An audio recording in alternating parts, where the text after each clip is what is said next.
En 5 jours, la crise Burkina-Togo bascule. Ouagadougou réclame l'extradition de Damiba pendant que Lomé se tait et que Paris agite un avertissement militaire voilé. Jusqu'où Ibrahim Traoré peut-il tenir sans tomber dans le piège? Dans les chancelleries, chaque heure sans réponse alourdit la méfiance. La justice d'un dossier d'extradition risque de devenir un prétexte d'ingérence, et la moindre incursion pourrait être qualifiée d'hostile au nom d'accords de défense. Le Sahel découvre qu'un silence bien placé pèse parfois plus qu'un tir, et que la retenue devient une stratégie autant qu'une épreuve. Ce récit promet une lecture précise de la crise, sans dramatisation inutile, ni raccourci idéologique. Il s'agit de comprendre comment une affaire d'extradition, appuyée par des éléments financiers et des aveux relayés par les services burkinabés, a glissé vers un test de souveraineté régionale. L'enjeu pour le spectateur est clair, saisir pourquoi cette séquence dépasse le sort d'un homme pour engager l'équilibre du Sahel. Derrière les communiqués, les silences et les mises en garde se joue une question centrale. Comment défendre la justice nationale sans offrir un prétexte légal à une intervention extérieure? Ibrahim Traoré avance sur une ligne étroite, entre la pression interne d'une opinion qui exige des comptes et le risque externe d'un engrenage diplomatique. Chaque décision, chaque mot pesé a un coût politique et sécuritaire mesurable. Ce qui suit montrera comment ce dossier est devenu un révélateur des rapports de force hérités, des réflexes coloniaux encore actifs, mais aussi d'une volonté nouvelle de redéfinir les règles du jeu. La suite permet de distinguer les faits, les calculs et les conséquences possibles pour la région entière. 3 chiffres résume l'affaire dès l'ouverture du dossier. 40 tentatives d'assassinat recensées, 19 officiers ciblés lors d'un seul complot et 100 millions de francs CFA identifiés dans des transferts suspects. Ces données, issues des services de contre-espionnage burkinabés, transforment une rumeur politique en accusation structurée et expliquent pourquoi Ibrahim Traoré a choisi d'exposer publiquement le dossier. Un détail révélateur, longtemps perçu comme secondaire, change la lecture. Paul-Henri Damiba n'est pas présenté comme un fugitif isolé, mais comme le nœud d'une chaîne régionale reliant anciens officiers en exil à la société écran et cellules dormantes à Ouagadougou. Les messages interceptés et les aveux d'intermédiaires arrêtés ont dessiné une architecture de déstabilisation plus large que prévu.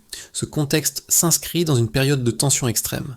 Quelques semaines après l'échec sanglant du complot, le Burkina Faso pensait avoir repris le contrôle de sa sécurité intérieure. Les réseaux paraissaient désorganisés, la vigilance renforcée et la menace contenue. Pourtant, le silence du Togo, face à la demande d'extradition, a rapidement déplacé le centre de gravité du dossier, de l'enquête judiciaire vers l'arène diplomatique.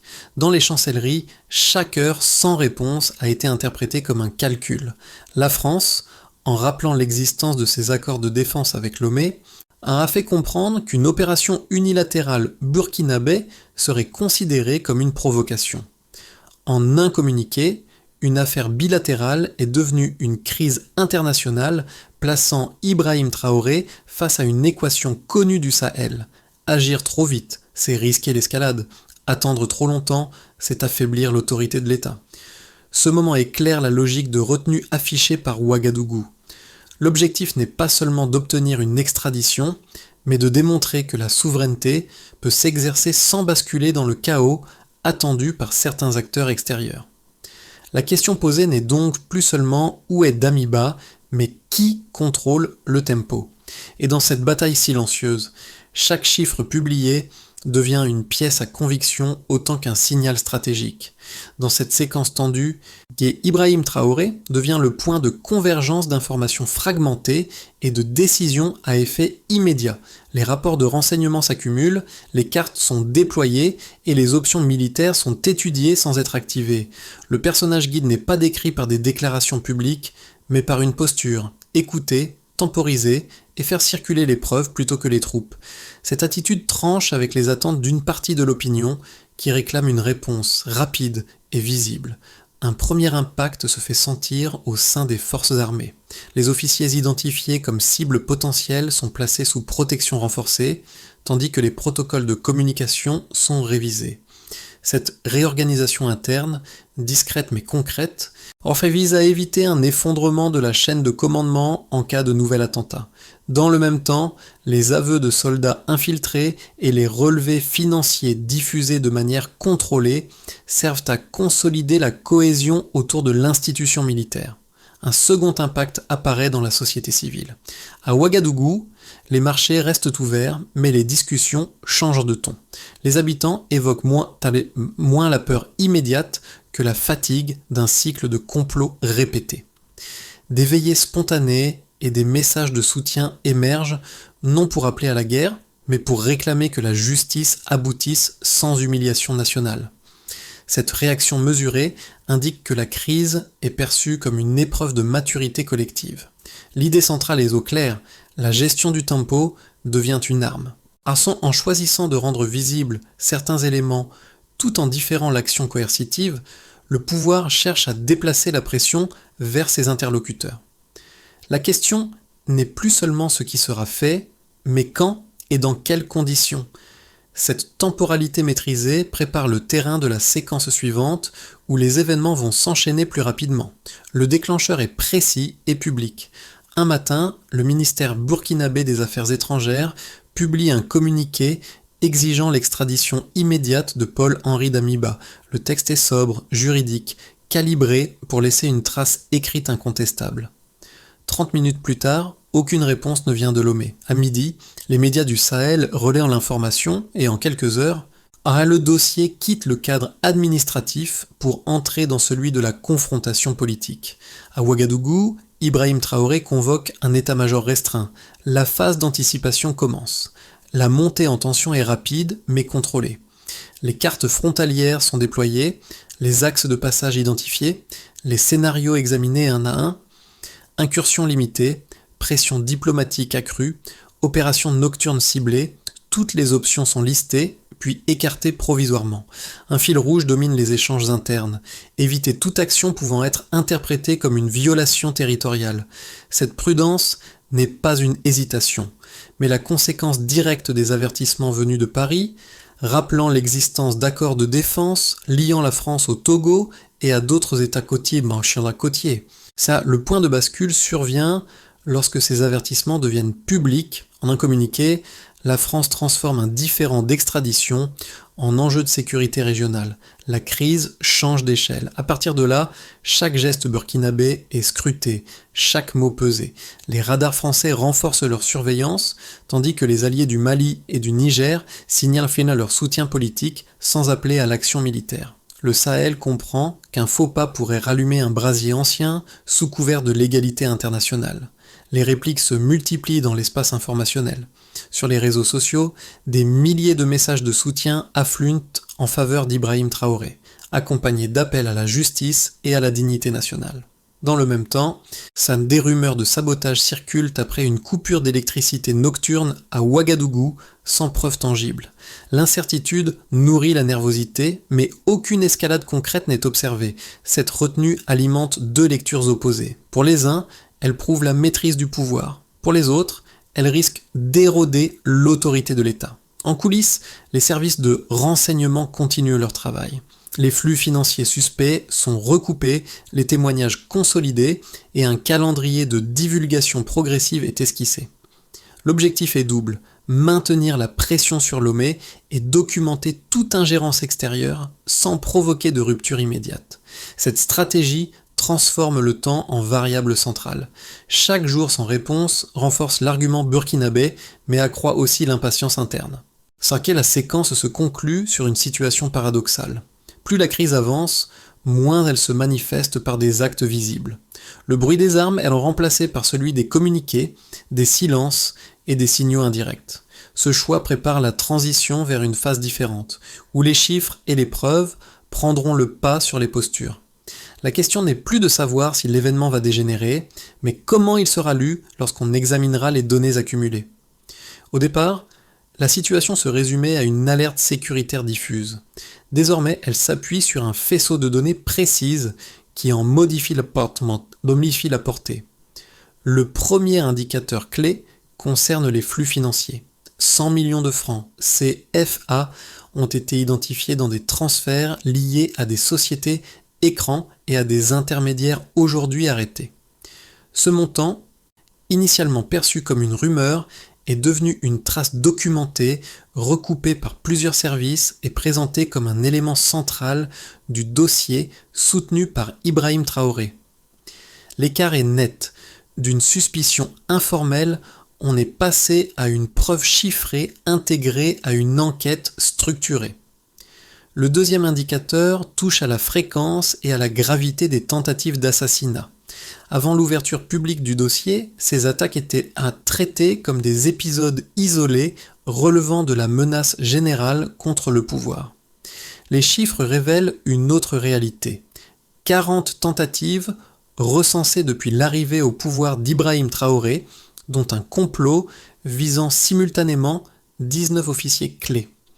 Cette évolution, du risque diffus à la tentative coordonnée, montre une montée en complexité des opérations et suggère une organisation dépassant le cadre interne.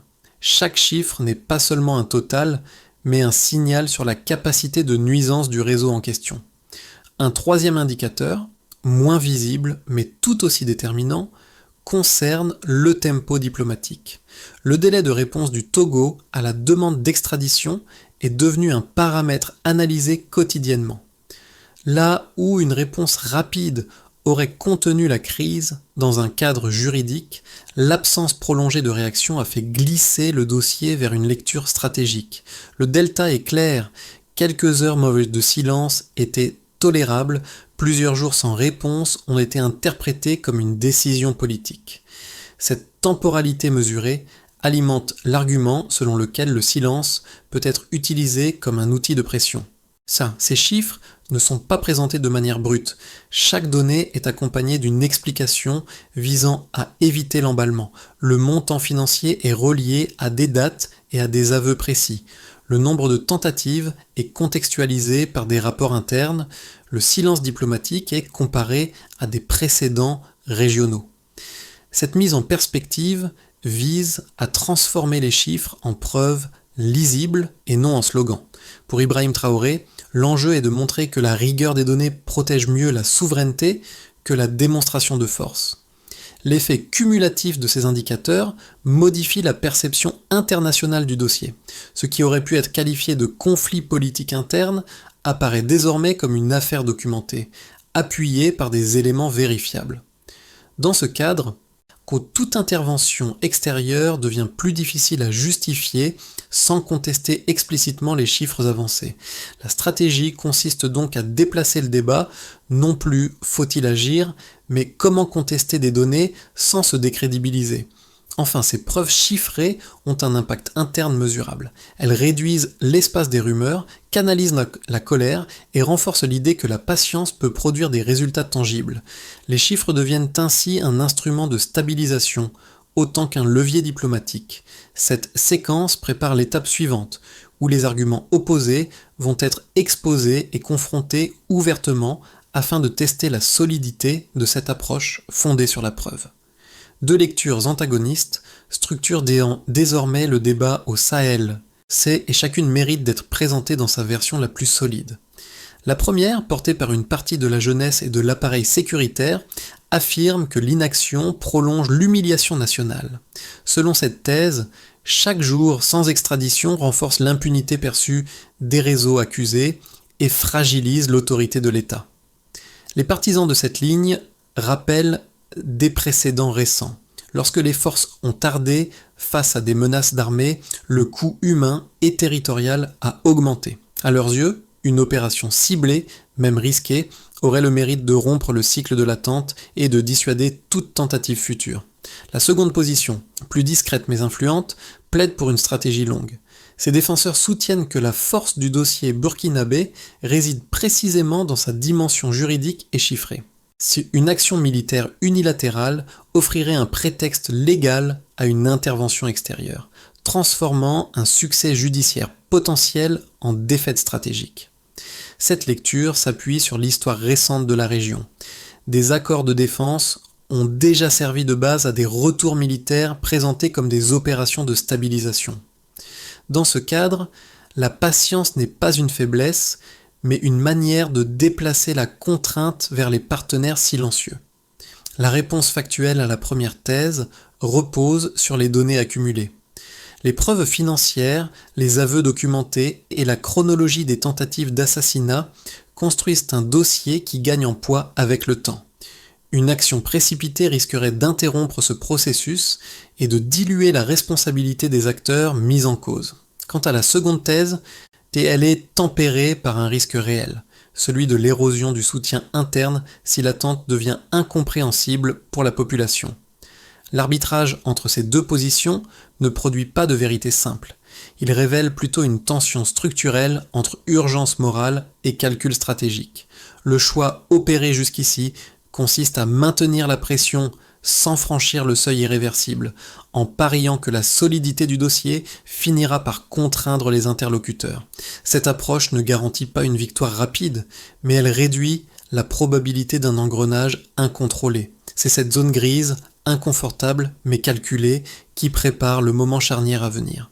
À ce stade, la crise change de nature et cesse d'être uniquement une confrontation d'exigences. Ce qui se révèle, c'est un déplacement volontaire du centre de gravité, ne plus chercher la réaction immédiate, mais contraindre l'adversaire par l'exposition progressive des faits. Ibrahim Traoré ne joue plus sur l'événement, mais sur l'interprétation qu'en feront les acteurs régionaux et internationaux. Le cœur du dispositif n'est pas militaire, il est narratif et juridique. Un élément modifie la lecture globale, la fuite d'un rapport interne évoquant des échanges préalables entre des responsables togolais et un émissaire français avant toute réponse officielle. Sans apporter de preuves définitives d'une coordination, ce document introduit un soupçon documenté qui renforce la thèse burkinabé d'une temporisation guidée de l'extérieur. À partir de là, le silence n'apparaît plus comme une prudence diplomatique neutre, mais comme un outil actif de gestion de crise. Cette révélation a un effet immédiat sur la stratégie. Au lieu d'accélérer, Ouagadougou choisit de ralentir encore tout en rendant visibles certains éléments du dossier. La pression ne vient plus de la menace d'une action, mais du risque réputationnel pour ceux qui continuent de se taire. Le rapport n'est pas brandi comme une arme, mais laissé circuler comme un signal. Cette méthode inverse la dynamique classique. Ce n'est plus l'État demandeur qui doit se justifier, mais celui qui refuse de répondre. Le point médian est donc clair. La crise n'est plus contenue par la peur de l'escalade, mais structurée par la maîtrise du tempo et de l'information. À partir d'ici, les conséquences concrètes commencent à se matérialiser.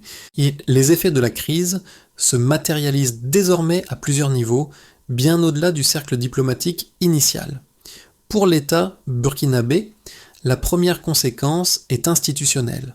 Les dispositifs de sécurité intérieure sont renforcés, non par une militarisation visible, mais par une réorganisation des priorités.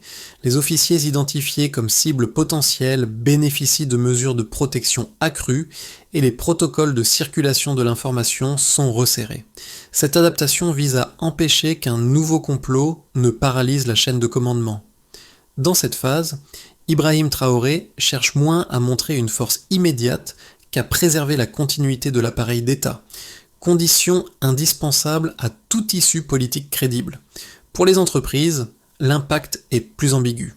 Certaines sociétés étrangères, en fait notamment dans le secteur minier, suspendent temporairement leurs activités dans les zones jugées sensibles, invoquant un climat d'incertitude diplomatique. Cette prudence entraîne des ralentissements économiques localisés, mais elle ouvre aussi un espace inattendu. Des investisseurs régionaux, maliens et nigériens, proposent de reprendre certaines concessions, misant sur une solidarité accrue au sein de l'Alliance des États du Sahel. Le risque agit ici comme un filtre. Il écarte les acteurs les plus sensibles à l'instabilité tout en attirant ceux prêts à s'inscrire dans une logique de long terme. Du côté des citoyens, la conséquence est d'abord psychologique. La peur d'une escalade militaire existe, mais elle se mêle à une forme de fierté collective. À Ouagadougou, les veillées de soutien et les messages diffusés sur les ondes nationales traduisent un sentiment partagé. Le refus de la guerre n'implique plus l'acceptation du silence imposé. Les habitants perçoivent la crise comme une épreuve de dignité, où la patience devient un acte politique. Cette perception renforce le capital symbolique d'Ibrahim Traoré, vu non seulement comme un chef militaire, mais comme un arbitre du temps. À l'échelle régionale, les répercussions sont stratégiques. Le Mali et le Niger expriment leur appui politique, tout en évitant de pousser à l'affrontement. Les États côtiers observent avec prudence, conscients qu'une rupture ouverte avec le Sahel pourrait déséquilibrer l'économie ouest-africaine. Dans ce contexte, chaque position prise ou évitée redessine les alliances implicites. La crise agit comme un révélateur des lignes de fracture, mais aussi des possibilités de recomposition régionale. Ces conséquences concrètes montrent que la stratégie de retenue n'est pas neutre. Elle produit des coûts mesurables, mais aussi des gains symboliques et politiques. Le dossier d'extradition devient ainsi un levier pour tester de nouvelles formes de souveraineté, moins spectaculaires, mais potentiellement plus durables. La suite dépendra de la manière dont ce levier sera utilisé dans les mois à venir. On peut d'abord envisager un scénario de base qui prolonge la dynamique actuelle sans rupture visible. Les échanges diplomatiques se poursuivent à bas bruit, le Togo maintient une neutralité prudente et le dossier d'extradition s'enlise dans des procédures juridiques. La France conserve une posture d'observation vigilante, sans activation formelle de ses accords de défense. Dans cette hypothèse, le Burkina Faso consolide ses alliances avec le Mali et le Niger, renforce sa sécurité interne et transforme la crise en une forme de guerre froide régionale. La stabilité est préservée, mais au prix d'une tension durable et d'un coût économique latent. On peut aussi imaginer une issue plus favorable, fondée sur un changement de calcul politique.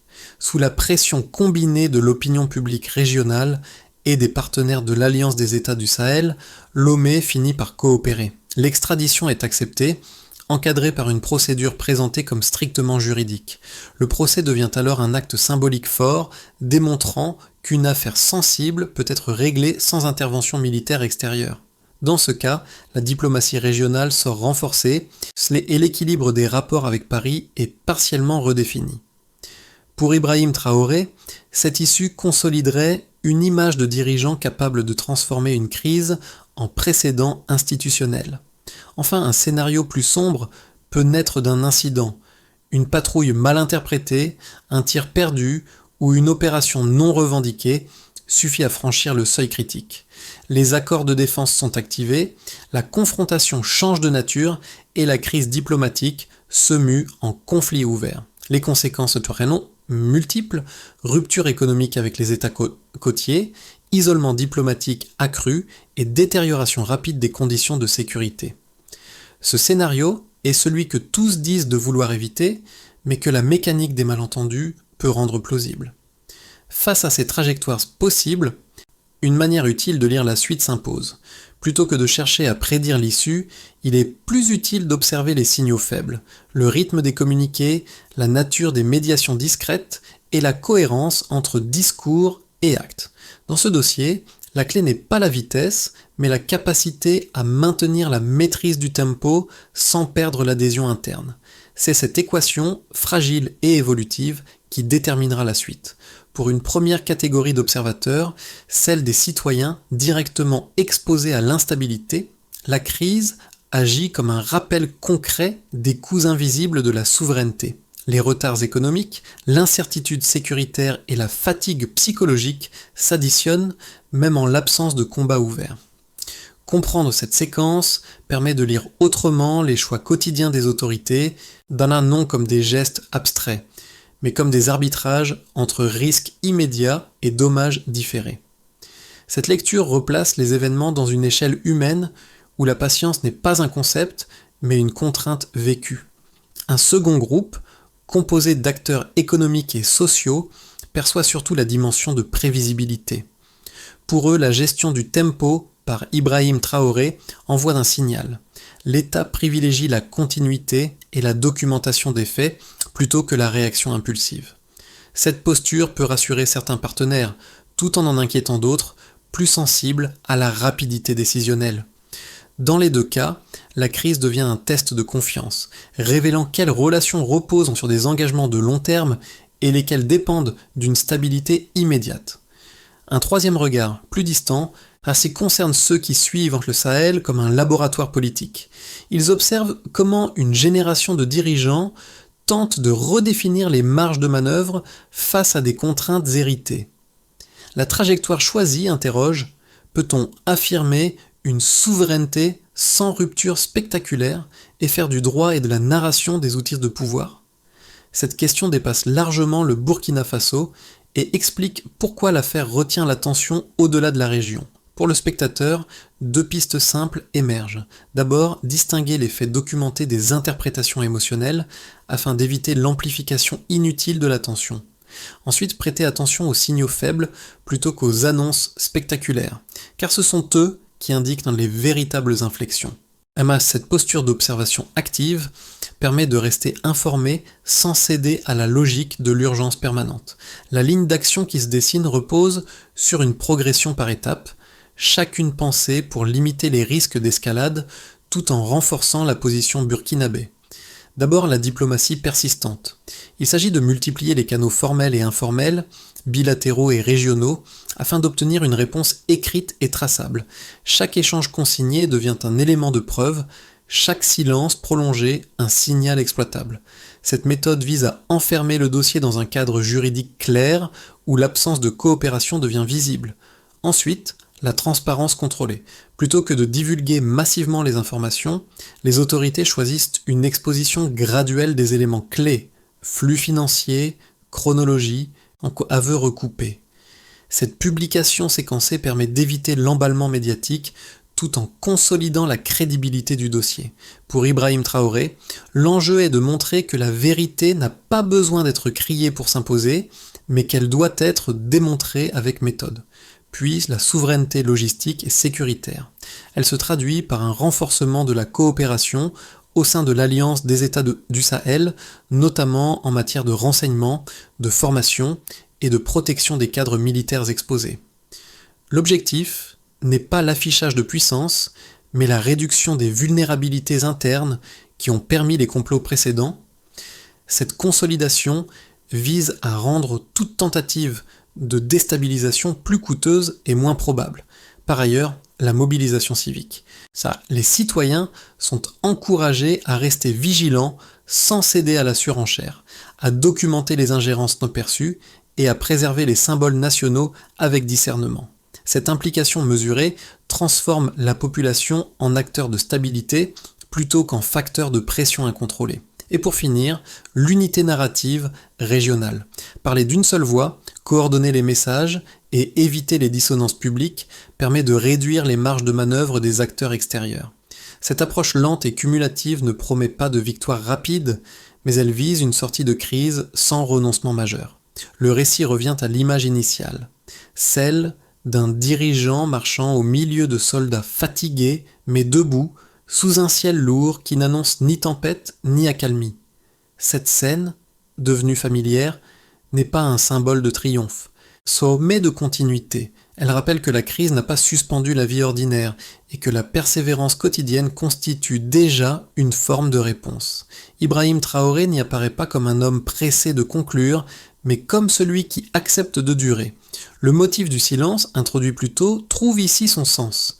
Il n'est plus synonyme de peur ou de faiblesse, mais d'une discipline collective face à la provocation.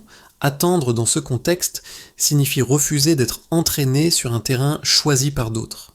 Cette retenue donne une cohérence aux gestes observés depuis le début de la séquence et explique pourquoi la crise est vécue moins comme une rupture que comme une épreuve prolongée. La phrase qui s'impose est simple: tenir vaut parfois mieux que frapper. Elle résume l'état d'esprit dominant entre lassitude et dignité. Ce rappel émotionnel ne clôt pas le dossier, mais prépare l'acceptation d'une issue lente, imparfaite, mais assumée. Il renvoie chacun à une réalité plus large. Certaines victoires ne se mesurent pas à la vitesse de l'événement, mais à la profondeur des traces laissées dans le temps. Au terme de cette séquence, la crise apparaît moins comme un épisode isolé que comme un miroir tendu à toute une génération. Elle interroge la manière dont un État fragile tente de redéfinir ses marges d'action sans rompre avec son environnement régional. Le parcours d'Ibrahim Traoré, au centre de ce moment, cristallise ces tensions entre impatience populaire, contraintes juridiques et héritage géopolitique encore actif. Rien n'est définitivement tranché, et c'est précisément cette incertitude qui mérite d'être observée avec attention. Pour le public, l'enjeu n'est pas de choisir un camp ou de prédire l'issue, mais de comprendre les mécanismes à l'œuvre. Comment le silence peut-il devenir un outil politique? À quel moment la patience renforce-t-elle l'autorité et quand commence-t-elle à l'éroder? Ces questions dépassent largement le Burkina Faso et trouvent des échos dans d'autres contextes où la souveraineté se négocie plus qu'elle ne s'impose. La discussion reste ouverte. Chacun peut y projeter ses propres seuils d'acceptation du risque, de la lenteur ou du compromis. Dans un monde saturé de réactions immédiates, cette crise invite à un autre rythme de lecture, plus attentif aux signaux faibles qu'aux déclarations spectaculaires. Alors, selon vous, jusqu'où un pays peut-il aller pour défendre sa justice sans provoquer ce qu'il cherche précisément à éviter ?